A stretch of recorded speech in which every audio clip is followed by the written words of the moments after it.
Bien, buenas tardes hermanos. Vamos a comenzar con nuestro estudio de esta tarde. Nuestro estudio se titula Jesús nos hizo libres de toda condena o de toda condenación. Y quiero retomar el versículo con el que cerramos en el mensaje pasado, el miércoles pasado, Colosenses 2, versículo 9. Ahí el apóstol Pablo menciona, porque en él, refiriéndose a Jesús, habita corporalmente toda la plenitud de la deidad. Y pásese al versículo 10. Dice, y vosotros estáis completos en él, que es la cabeza de todo principado y potestad. Y vimos que Pablo enfatiza la divinidad de Jesús e inmediatamente después nos enseña cómo los creyentes estamos completos en Jesús. No necesitamos nada más para ser salvos. No necesitamos de alguien más o de algo más para sentirnos llenos, para sentirnos completos. Jesús es suficiente. Y a partir del versículo 11, Pablo va a hacer un énfasis sobre la obra completa de nuestro Señor Jesús de la siguiente manera. Acompáñenme ahí a Colosenses 2, versículo 11.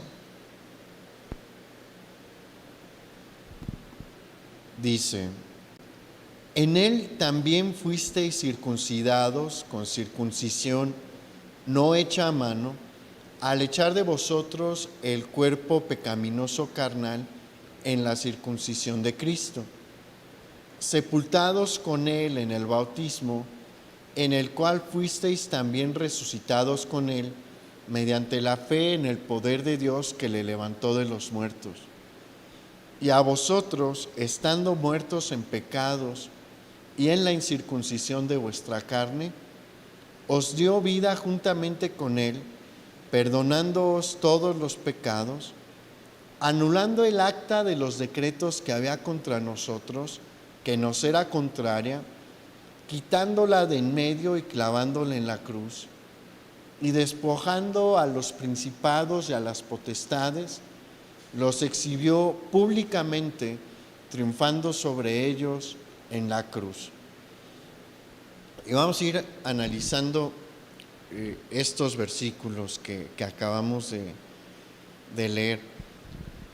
Los versículos 11 y 12 son muy interesantes porque en ellos se hace un paralelismo entre la circuncisión y el bautismo. La circuncisión le había sido ordenada a Abraham por Dios como una señal que iba a marcar que la persona circuncidada estaba bajo el pacto de Dios con Abraham. Era una señal inequívoca, era una señal muy precisa que mostraba que un varón era miembro del pueblo de Dios. Hasta la fecha es una manera de identificar a los judíos. Recuerdo un caso de un judío holandés que había evadido pues a la Gestapo y a la SS y al ejército alemán ahí en Holanda, porque pues no se veía tan judío físicamente, pero en una revisión así fue que lo identificaron y al campo de concentración. Entonces esa era y sigue siendo una señal muy clara de aquellos que están en el pacto abrámico del Antiguo Testamento, los hijos de Israel, los judíos el día de de hoy. Pero fíjese que el bautismo también es una identificación externa del creyente con la muerte y resurrección de Jesús, y le muestra al mundo que somos parte del pueblo de Dios. El bautismo es un acto público en el que hay testigos que pueden dar fe de lo que la persona está haciendo. Con ese acto público la persona se está identificando con la muerte y con la resurrección de Jesús. En los tiempos del Antiguo Testamento, el acto del bautismo significaba que un judío dejaba el judaísmo para entrar al cristianismo, o que un gentil dejaba su paganismo para entrar al cristianismo. Entonces, algo importante, ahorita vamos a profundizar un poquito más sobre esto.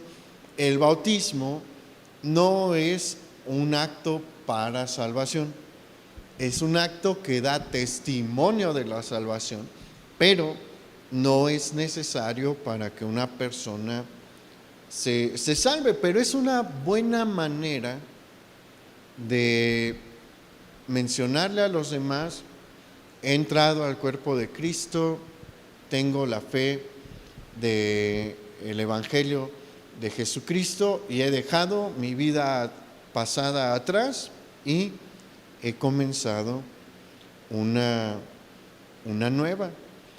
El bautismo en muchos sentidos es superior a la señal del pacto abrámico, que es la circuncisión, o la señal de la ley de Moisés, porque en la ley de Moisés también se establece hasta el día en el que se debe de circuncidar a los niños. ¿Por qué es superior? Porque la circuncisión es simplemente un acto externo. Según la ley, en el 8º día se debe de circuncidar al niño, y eso ya deja una marca de que el niño es miembro del pueblo de Israel, que el niño está bajo el pacto de Abraham y el pacto de la ley de Moisés. Pero el niño puede crecer y vivir como él quiera. Ese acto, esa señal física, no implica que por dentro la persona sea parte del pueblo de Dios. Simplemente es una señal y ya. No salva y tampoco incluye dentro del pueblo de Dios, porque hasta la fecha hay judíos que han sido circuncidados, pero que viven increíblemente alejados del Dios de sus padres. Ni siquiera toman en cuenta al judaísmo, ¿no? Y mire, el caso más claro que le puedo presentar es el de Carlos Marx. Marx era judío. En ese tiempo, la mayoría de las familias judías continuaban con esta práctica. Muy probablemente Marx estaba circuncidado, pero él desarrolló un sistema filosófico materialista y él negaba la existencia de Dios. De hecho, él en una de sus obras afirmó que la religión era el opio de las naciones. Entonces, pues tenía la señal del pacto abrámico, pero de ninguna manera estaba dentro del pacto abrámico, ni le interesaba formar parte del pacto abrámico. Y como él hay un montón. ¿Sabía que la mayoría de los judíos que hay en América no son practicantes de su fe? o que la practican de una manera muy, muy, muy relajada. Y muchos tienen la señal de la circuncisión, pero no están honrando a Dios. Y por eso el bautismo es mucho mejor. ¿Por qué? Porque el requisito más importante para que una persona se pueda bautizar, para que una persona reciba el bautismo bíblico, es que haya nacido de nuevo primero, que haya reconocido a Jesús como su Señor y su Salvador, que él se haya arrepentido de sus pecados, que le haya pedido perdón. Y una vez que ha hecho eso, no hay ningún impedimento para que se bautice. Si no ha hecho eso, ningún pastor consciente de lo que señala la Biblia debería de bautizar a una persona, porque eso es lo que establece la Escritura. La Escritura jamás menciona el bautismo de los niños. Jamás. No hay un solo ejemplo en el Nuevo Testamento de los discípulos bautizando a un bebé. No existe. Le puede buscar por donde quiera y no lo va a encontrar.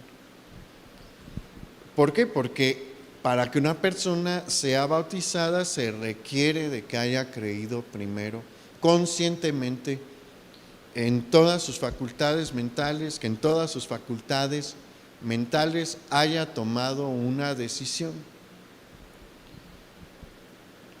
Y bueno, cuando una persona se bautiza, pues sí hace un acto público para que vean este cambio en su vida, para que vean el cambio en su fe. Bien, en el versículo 13 vamos a encontrar a Pablo inicialmente resaltando la condición que nosotros teníamos antes de estar bajo el sacrificio de Jesús. Y en el principio nos señala claramente, sin manera a otra interpretación, que sin Jesús nosotros estábamos muertos. Sin Jesús nuestro espíritu no tenía vida. Nuestro espíritu estaba en un camino de perdición, en un camino de constante ofensa a Dios. Pero a final de este versículo 13, Pablo menciona lo que pasa después de que nosotros estamos bajo el sacrificio y la obra redentora de Jesús. Y nos dice que se nos han perdonado todos nuestros pecados. Y esa es la mejor noticia que alguien puede escuchar. El perdón ofrecido por Jesús es completo y es pleno. Y también tiene unas características peculiares que lo separa de el tipo de perdón que ofrecen otros sistemas religiosos. ¿Por qué? Porque el perdón que otorga Jesús lo otorga por misericordia, por gracia y por sustitución. ¿Por qué por misericordia? Porque Dios tuvo compasión de nosotros. Él tenía otra opción. Él hubiera podido aplicar su castigo sobre nuestras vidas.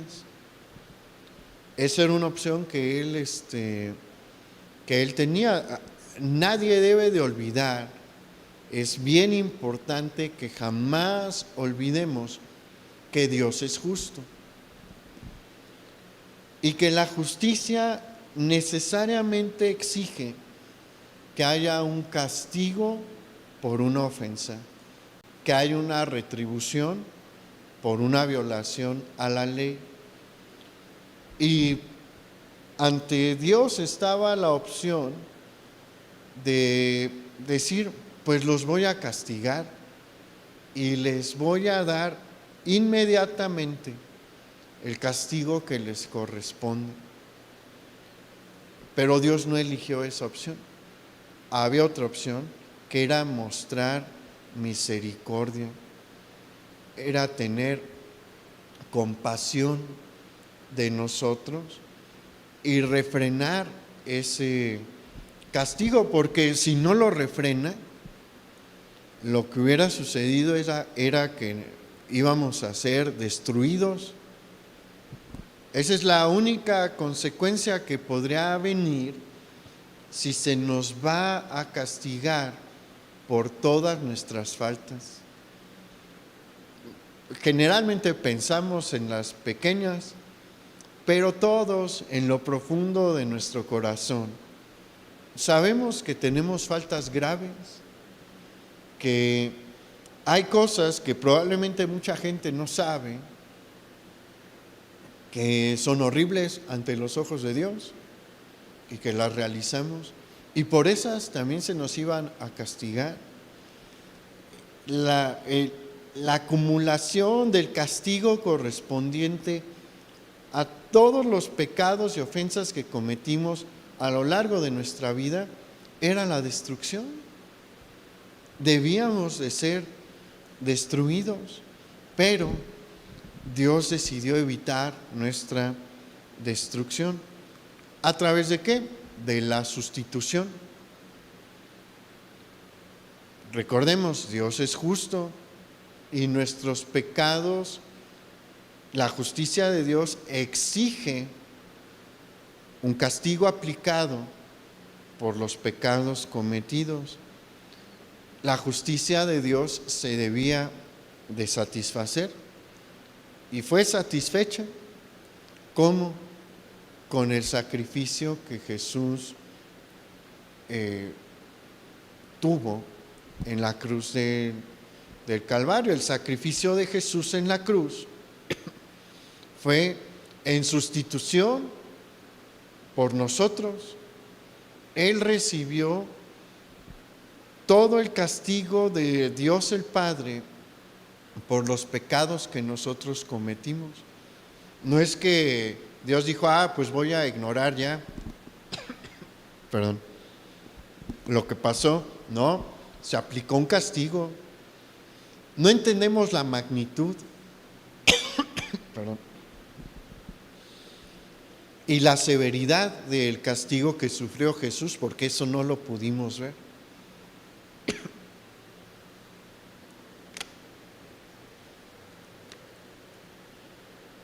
Pero fue mucho más severo que lo que padeció físicamente. Lo que padeció físicamente fue muy duro, pero el castigo espiritual fue mucho peor. Y finalmente es un perdón que se otorga por gracia, porque no hicimos nada para obtenerlo. Se nos dio de manera gratuita. Jesús fue a la cruz no porque nosotros le pudiésemos pagar con algo por su sacrificio. Lo hizo por amor y lo entregó gratuitamente. Lo único que nosotros hacemos es extender la mano y recibirlo.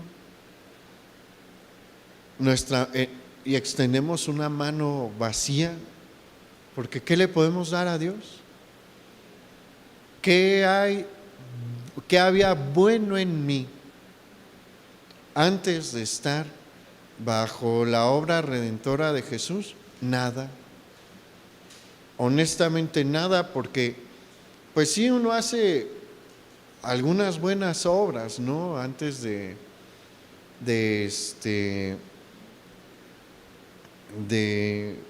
llegar a los pies de Jesús, pero Si usted le ofrece eso al Señor en su mano, si no va con una mano vacía, le está ofreciendo algo que a Él le da, perdónenme la expresión, como asco, haga de cuenta. ¿Por qué? Porque la Escritura señala que nuestras buenas obras sin el Señor son como un trapo de inmundicia. ¿Por qué? Porque todo lo nuestro está mezclado con nuestro pecado. ¿Usted realiza buenas obras? Sí, pero también realizaba pecados. Y pues todo está mezclado. Eso del trapo de inmundicia es una expresión que al lector le traía la idea, en el tiempo en el que fue escrito, le traía la idea de un trapo que se utilizó para limpiar el vómito de un perro o un vómito humano. Si usted no se presenta con las manos vacías delante de Dios para recibir su gracia, se está presentando ofreciéndole un trapo de esa calidad, haga de cuenta. ¿Qué haría usted si alguien llega y le ofrece un trapo así? ¿Lo tomaría? ¿Lo agarraría? No, ¿verdad? De hecho, uno lo quiere lejos, ¿no? Porque huele mal. Es la misma situación con el Señor.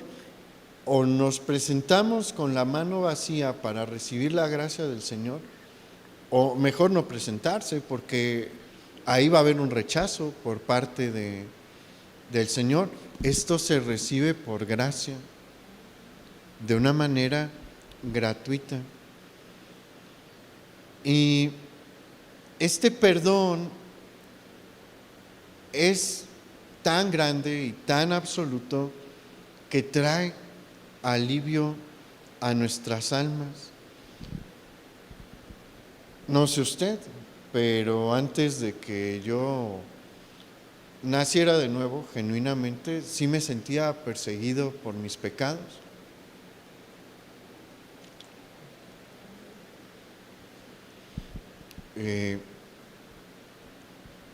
Hay una situación particular cuando uno crece en un hogar cristiano, y es que generalmente uno cuando peca sabe que lo está haciendo. Hay gente que peca en ignorancia, pero alguien que creció en una situación como la mía no peca en ignorancia. Sabemos bien desde chiquitos lo que está bien, lo que está mal, y pues eso fue una de las cosas que a mí también me llevó a buscar la misericordia de Dios, porque sabía que hacía cosas mal y sabía que necesitaba perdón, que necesitaba que me perdonaran. Y fue un alivio saber el tipo de perdón que el Señor está ofreciendo, porque lo está ofreciendo el día de hoy. Vamos a ver cuál es la calidad del perdón que ofrece el Señor, porque su perdón es muy distinto al perdón humano. Acompáñenme, vamos a ver algunos pasajes que nos hablan sobre el perdón que ofrece Dios. Vamos a Miqueas capítulo 7, versículo 19.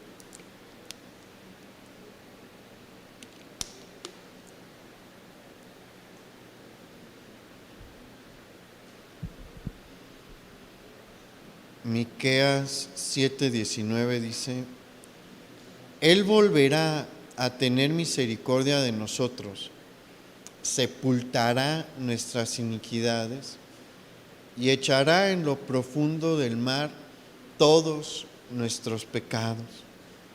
Ahora vamos al Salmo 103, versículo 12, por favor.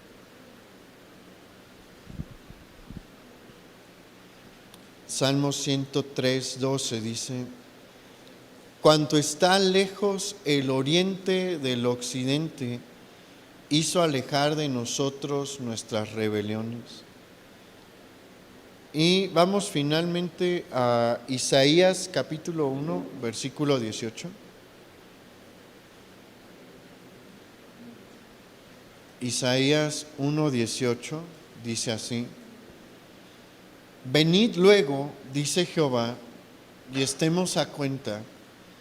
Si vuestros pecados fueren como la grana, como la nieve serán emblanquecidos. Si fueren rojos como el carmesí, vendrán a ser como la blanca lana. Y a mí me emociona cuando leo estos versículos. Hay una canción, probablemente usted no la conoce, pero en el coro dice, tomando en cuenta estos versículos: tus pecados están detrás de ti, el Señor los ha dejado en el fondo del mar, tus pecados son olvidados, están en el fondo del mar, son borrados y ya no son más, están en el fondo del mar. Si usted avienta una piedra al fondo del mar, ¿la va a volver a encontrar? No, nunca la va a volver a encontrar. Esa es la idea que Dios quiere que nosotros tengamos sobre su perdón. No lo puede perseguir más. ¿Por qué? Porque está en el fondo del mar. El este puede alcanzar al oeste, jamás. Van en direcciones opuestas. Y así van sus pecados pasados y usted en direcciones opuestas. No los cargue más, porque ya no están sobre usted, están tan alejados como está el este del oeste e imposibilitados a alcanzarlo porque las aguas del mar no se lo permiten. Y son borrados, ya no están ahí. ¿Se acuerda cuando hacía exámenes que borraba una respuesta? Ya no está ahí, y la pudo haber tenido bien, ¿no? Pero ya no está ahí, ya no se toma en cuenta. ¿Por qué? Porque la borró. Así es el pecado cuando somos cubiertos por el sacrificio de Jesús, se borra, ya no está ante los ojos de Dios. Si nos arrepentimos genuinamente, este es el perdón que Dios nos ofrece. ¿No es una bendición? Denle un aplauso al Señor, porque es un gran regalo el que Él nos da.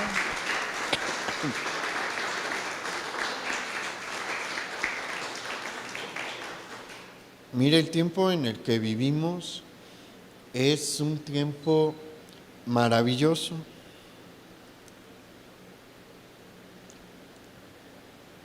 Si usted notó, todos estos pasajes fueron pasajes del Antiguo Testamento. Es revelación que se le dio a los profetas sobre la obra que iba a venir a realizar el Mesías. El haber nacido en un tiempo posterior al sacrificio de Jesús es una bendición, porque esto es accesible a nosotros. Como hemos visto en mensajes anteriores, antes la puerta estaba muy restringida a los gentiles, hoy está abierta para nosotros. Y bueno, el tiempo en el que vivimos es muy, muy bueno, porque el acceso al Evangelio fue relativamente sencillo. No nos dieron, a alguien le predicaron escondidas en una cueva o en una bodega a medianoche por miedo a que los capturaran. No, ¿verdad?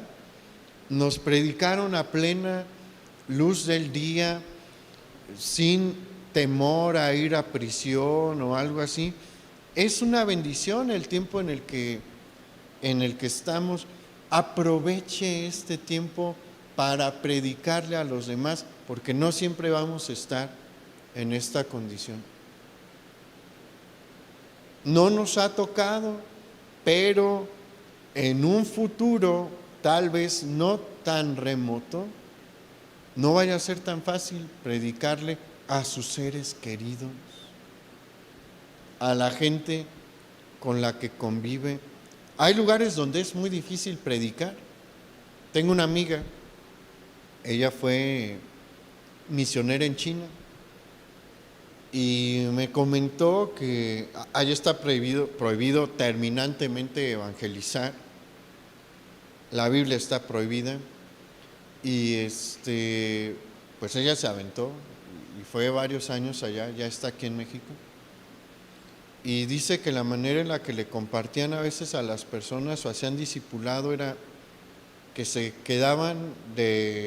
ponían de acuerdo para verse en un parque y se sentaban, llegaba uno a la banca y 5 minutos después iba a llegar la persona a la que le estaban compartiendo o a la que estaban discipulando, se sentaba a su lado y le pasaba una hojita que era pues una porción del Evangelio o un mensaje, porque no podían tener una Biblia física.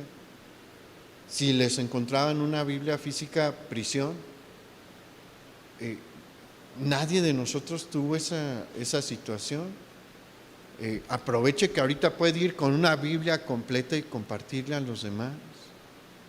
Aproveche que ahorita tenemos libertad. Este mensaje es el mejor mensaje que existe. Ningún sistema religioso ofrece este tipo de perdón. Es un perdón absoluto. Es un perdón en el que Dios no está guardando y acumulando las cosas para que en cualquier ocasión nos mande un castigo acumulativo. Uno pide perdón y ya no se toma en cuenta lo anterior. Vamos a seguir fallando, pero seguimos pidiendo perdón por esas fallas. Bien, vamos a continuar. Regresemos a Colosenses capítulo 2, por favor, y vamos al versículo 14. Porque aquí hay algo bien importante.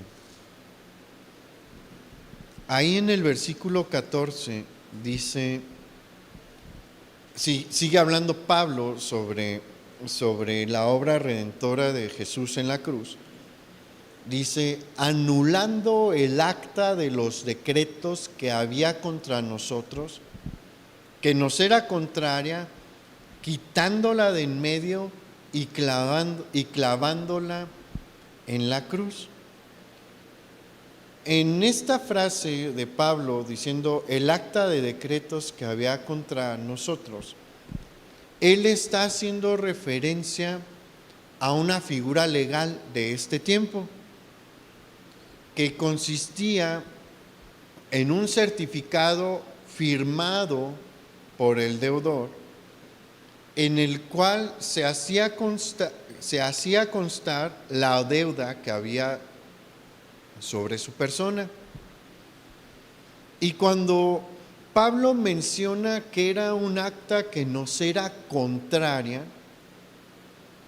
nos está queriendo hacer entender que la deuda que teníamos ahí cada uno de nosotros era sumamente desfavorable, era verdaderamente pesada la deuda que había sobre nuestras personas.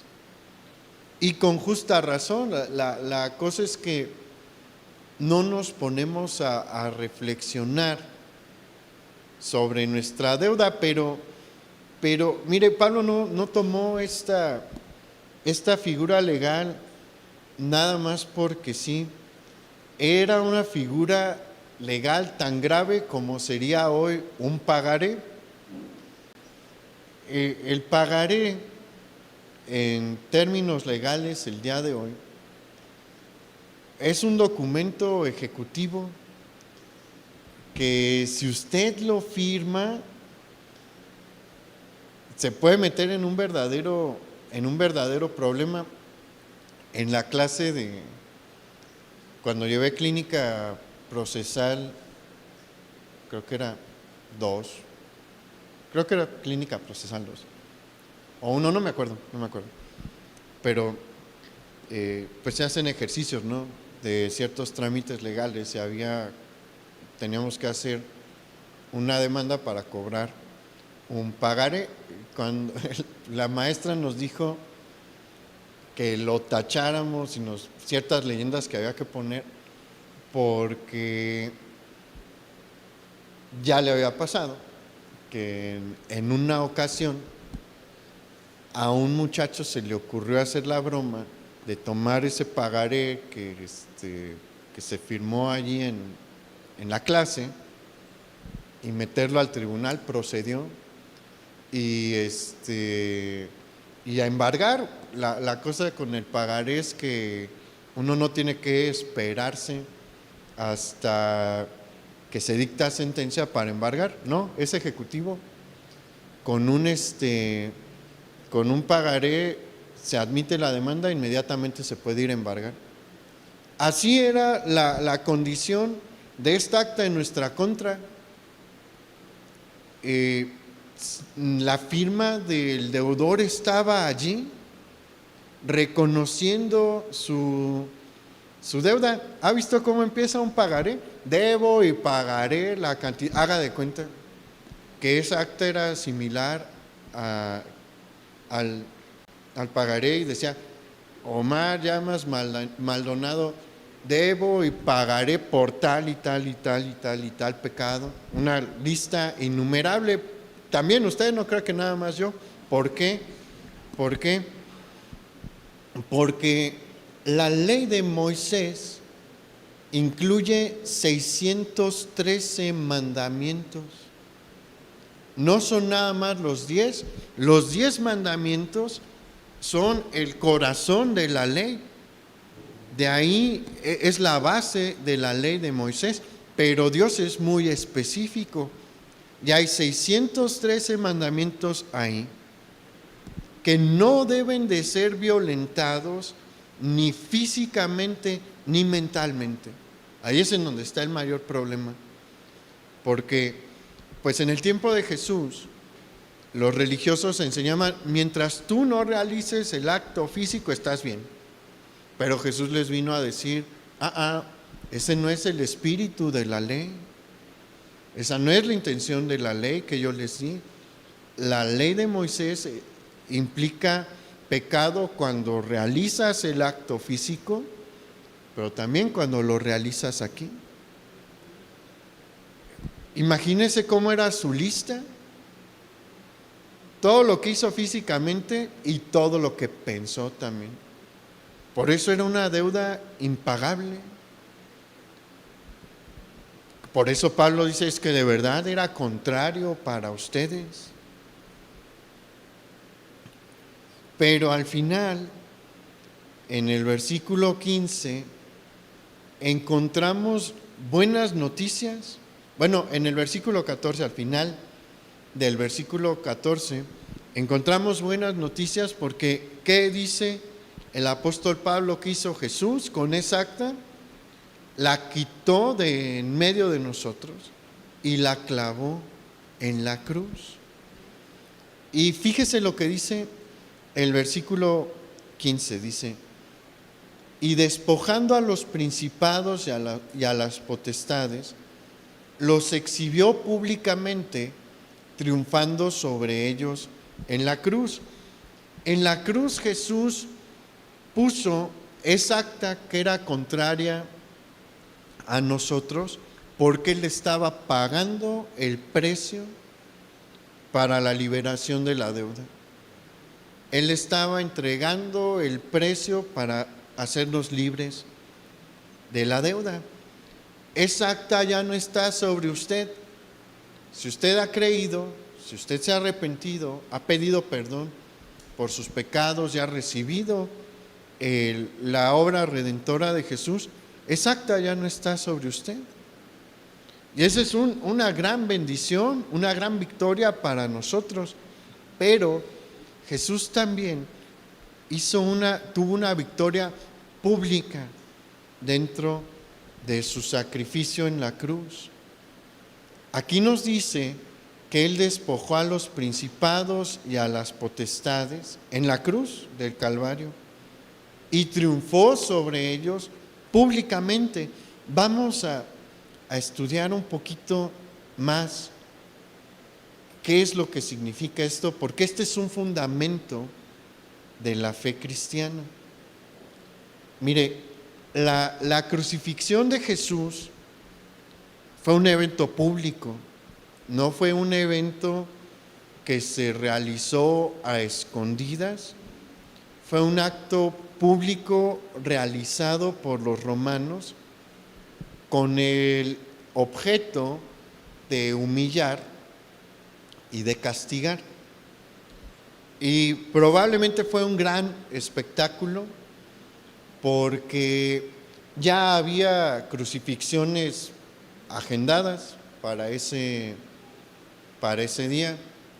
Los habitantes de Jerusalén ya sabían que ese día iban a crucificar a Barrabás y a los otros dos ladrones. Eso ya estaba en el calendario. Se había anunciado. ¿Y qué se hacía generalmente? Pues había una marcha desde la prisión hasta el lugar de la ejecución con los que iban a morir, a los que iban a ejecutar, y cruzaban una buena parte de la ciudad, y la ciudad salía a ver, porque era pues una manera también de entretenerse en ese tiempo. Y era una muerte físicamente muy severa y también humillante, porque a los crucificados se les desnudaba por completo. Ellos colgaban del madero totalmente desnudos, y pues fue en un lugar público, abierto, a las afueras de Jerusalén, en un pequeño monte. Y para Jesús fue vergonzoso esto de estar completamente desnudo. Era algo muy humillante para un judío del primer siglo. Los judíos del primer siglo procuraban no correr para que no se les descubrieran los talones, porque eso ya era una señal de deshonra. Imagínese lo que era estar completamente desnudo para un judío de ese tiempo. Y pues Jesús, el cuerpo de Jesús en la cruz era un espectáculo horroroso, la verdad. Si lo hubiera podido ver, hubiera visto un tronco totalmente lacerado,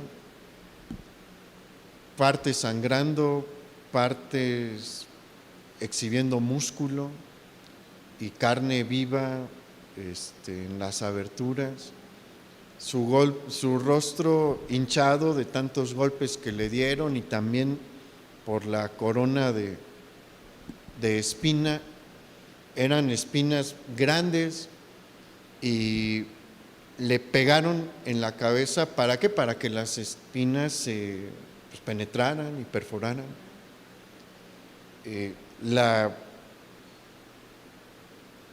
La manera en la que estaba extendido el cuerpo de Jesús en cuanto a los brazos también era, pues imagínese lo que ha de ser ver a una persona a la que le perforaron aquí, que le perforaron también los pies, rompiendo el tendón de Aquiles probablemente, y moviéndose constantemente para poder respirar. Fue un espectáculo muy feo la manera en la que Jesús murió. Y aparte de eso, aparte de lo que está sufriendo su cuerpo, su espíritu está agonizando también, porque está recibiendo un castigo que no podemos entender. Su muerte sí fue humillante ante los ojos de los romanos. Fue humillante, ¿por qué? Porque la muerte de cruz se le daba a los peores de los criminales. Era una muerte reservada para lo peor de lo peor. Sin embargo, en ese acto en el que Jesús está siendo humillado, Él está obteniendo una gran victoria. Porque cuando Jesús muere y Él dice, consumado es, se pagó el precio.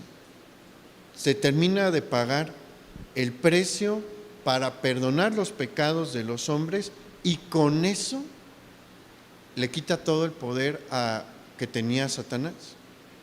¿Por qué? Porque Satanás adquirió su poder. ¿Por qué? Por el pecado. La autoridad que Adán tenía fue usurpada por Satanás en el momento en el que Adán pecó. Él utilizó al pecado y a la muerte para tener su dominio sobre la humanidad, pero Jesús, con su sacrificio, derrota a la muerte y derrota al pecado y le quita todo el poder a Satanás. Ahí, en el momento en el que Jesús dice, consumado es, y que entrega el Espíritu, Satanás sufre la peor de sus derrotas. A partir de ese momento él pierde el poder que tenía.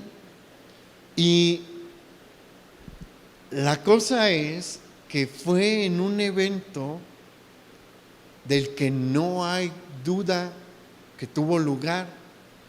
¿Sabe que ningún historiador que toma en serio su disciplina duda de la crucifixión de Jesús? La crucifixión de Jesús dentro del campo de la historia es el evento individual con más testigos que hay y del que el más se ha escrito dentro de la antigüedad.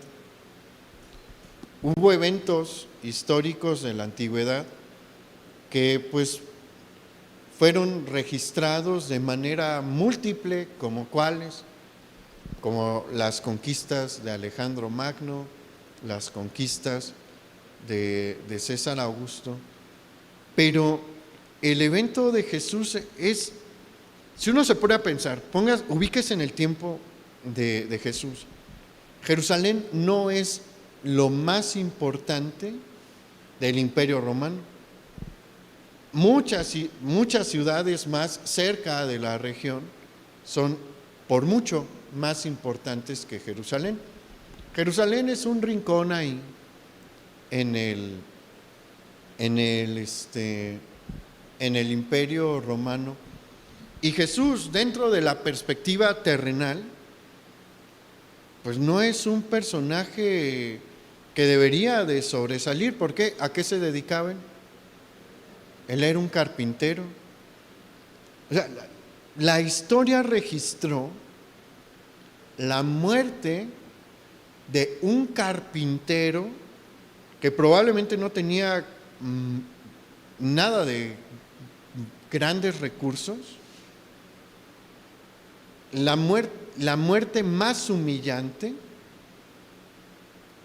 en uno de los rincones más perdidos del Imperio Romano. ¿Por qué? Bueno, porque es el evento más importante dentro de la historia de la humanidad. No es sencillo encontrar nombres de crucificados. ¿Por qué? A menos de que hayan sido verdaderos criminales o verdaderos sediciosos, ahí sí. Pero crucificados hubo por montones. Y el caso de Jesús, visto desde la perspectiva terrenal, nunca debió de haber sido registrado. Era la ejecución de un hombre pobre. Pero fue registrado, ¿por qué? Porque en el plan de Dios también estaba que todo mundo se diese cuenta de la derrota que Satanás tuvo allí.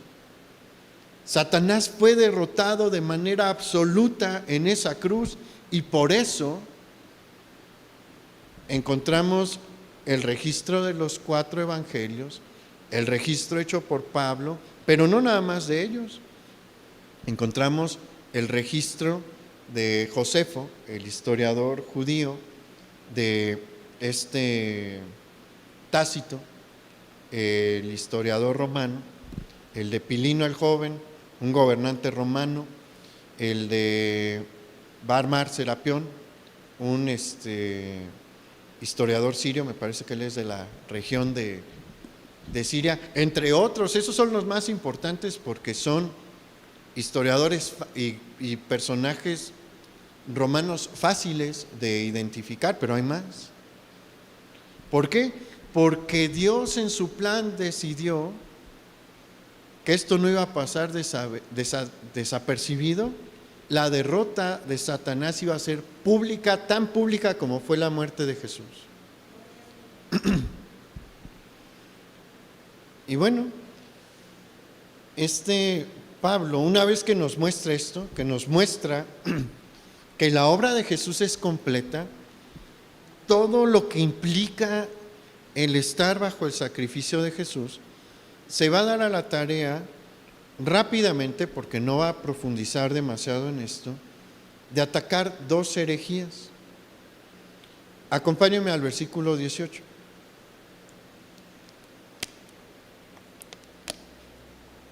Ahí en Colosenses 2.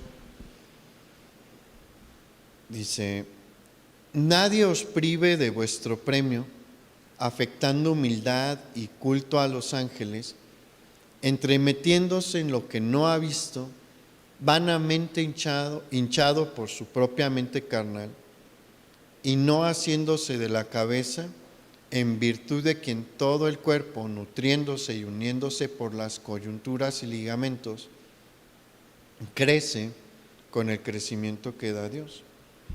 Aquí Pablo está atacando una enseñanza, probablemente del gnosticismo, pero de otras religiones también, que enseñaba que Dios estaba tan lejano que la única manera en la que los hombres se podían poner en contacto con Él era, o se podían acercar a Él, era mediante la adoración a ángeles o a otros seres celestiales creados por Dios, que fueron creados con el propósito de tener contacto con la divinidad. Esta es una enseñanza meramente carnal, no es una enseñanza bíblica, que surgió ¿por qué? Bueno, por mezclar algunos aspectos del paganismo, algunos mitos del paganismo, y por la imaginación humana también. ¿Por qué? Porque los ángeles en el Antiguo Testamento y en el Nuevo Testamento son usados por Dios como mensajeros de una manera ocasional, esporádica. Hay muy pocas menciones de ángeles utilizados como mensajeros. Son muy poquitas en toda la Biblia. ¿Cómo se comunicaba Dios primordialmente con su pueblo en el Antiguo Testamento? A través de sus profetas. Y Dios les hablaba. No utilizaba un intermediario. Él directamente, a través de visiones, a través de sueños, algunos de manera audible, se comunicaba directamente con sus profetas. Los ángeles aparecen ocasionalmente, esporádicamente. Dios los usó. Sí, ¿por qué? Porque quiso, porque son sus mensajeros. Pero el patrón general de la comunicación Dios-ser humano es así. Dios le habla al ser humano directamente, sin intermediarios. Por eso Pablo dice ahí: no estén buscando en los ángeles o en intermediarios. Si tienen a Jesús, comuníquense con Jesús. Jesús es el mediador, Él es la cabeza, Si quieren crecer, es solamente a través de Jesús, nunca a través de un intermediario, y menos a través de los ángeles. ¿Por qué? Porque de los ángeles no sabemos casi nada. Y si usted sostiene una fe bíblica, lo único que puede hacer es humildemente reconocer que no se nos habla mucho de ellos, y hay que aceptar y conformarnos con lo que está allí. Si usted se empieza a meter buscando más información sobre los ángeles, lo que le va a pasar es esto que sucedió en Colosas, que va a dejar volar su imaginación y se va a meter en cosas que lo alejan del Señor. Y el último ataque a una herejía que hace Pablo es el siguiente. Acompáñame al versículo 16. Por tanto, nadie os juzgue en comida o en bebida, o en cuanto a días de fiesta, luna nueva o días de reposo, todo lo cual es sombra de lo que ha de venir, pero el cuerpo es de Cristo. Pásese al versículo 20. Pues si habéis muerto con Cristo en cuanto a los rudimentos del mundo, ¿por qué, como si vivieseis en el mundo, os sometéis a preceptos tales como no manejes, ni gustes, ni aun toques, en conformidad a mandamientos y doctrinas de hombres, cosas que todas se destruyen con el uso?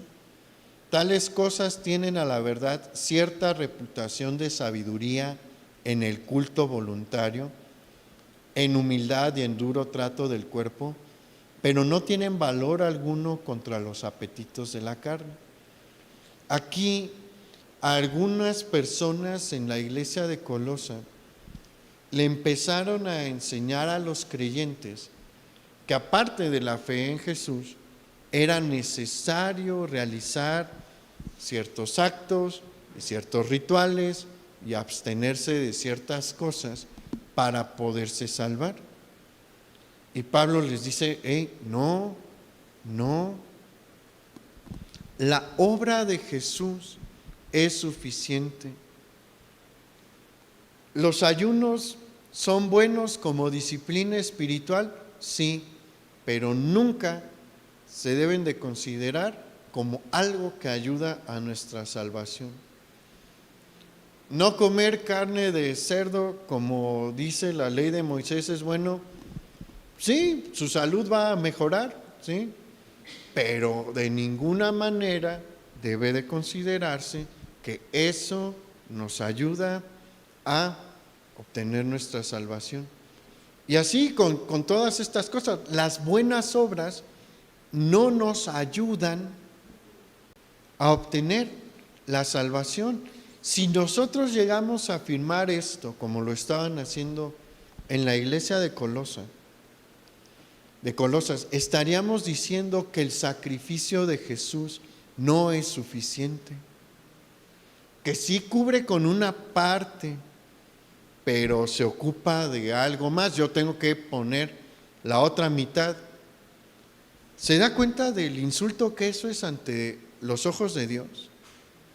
Es insultivo ante la presencia de Dios decir, yo te coopero. No se puede. Las palabras de Jesús antes de morir, diciendo consumado es, estaban dando a entender, se ha pagado todo. Ya no hay deuda. No tenemos por qué agregarle. Él ya hizo todo. Lo único que tenemos que hacer es recibir y creer.